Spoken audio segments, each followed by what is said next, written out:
এই সেই ঘাতক ট্রাম, যার প্রথম কামরায় আমরা রয়েছি এবং আনাচে কানাচে গাড়ির বিভিন্ন ভাঙা টুকরো সেগুলো পড়ে রয়েছে। যেটা দেখা যাচ্ছে, যেটা অভিযোগ পাওয়া যাচ্ছে যে এই ট্রামটি নাকি দাঁড়িয়েছিল বালিগঞ্জ ট্রাম ডিপোর কাছাকাছি এবং সেই ট্রাম ডিপোর কাছে চলতে চলতে হঠাৎই চলতে শুরু করে সেই ট্রাম এবং তারপর একের পর এক গাড়িকে ধাক্কা মারে বালিগঞ্জ ফাঁড়ির মোড়ের সিগন্যালে এসে। এই জায়গাটিতে এসে বেশ কিছু স্থানীয় মানুষ তারা হঠাৎ করে ট্রামের যে টালিটি রয়েছে সেটিকে টেনে নামিয়ে দেয়, তারপর ট্রামটি দাঁড়ায়।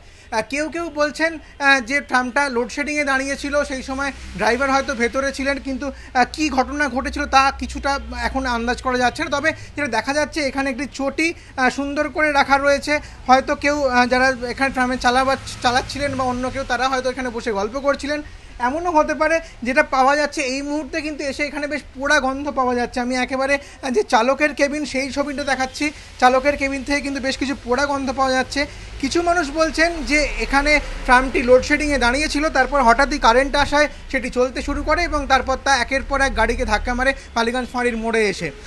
যদিও এখানে পোড়া পোড়া গন্ধ যেটা পাওয়া যাচ্ছে, অনেকেই বলছেন যে শর্ট সার্কিট হয়ে থাকতে পারে ট্রামের, কিন্তু প্রত্যেকে যেটা অভিযোগ যে সেই সময় চালককে দেখা যায়নি ট্রামের মধ্যে। যে সময় এই ট্রামটি একের পর এক গাড়িকে ধাক্কা মারছিল নর্থ বাউন্ড বালিগঞ্জ ফাঁড়ির সিগন্যালে, সেই সময় চালককে দেখা যায়নি এবং তার থেকেই কিন্তু আরও বেশি করে ক্ষুব্ধ হয়ে ওঠেন মানুষজন।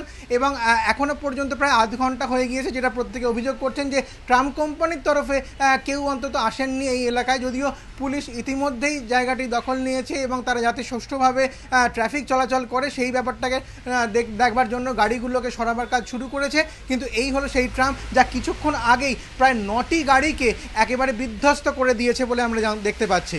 ক্যামেরা শ্যামল জানার সঙ্গে সঞ্চয়ন মিত্র, এবিপি আনন্দ, কলকাতা।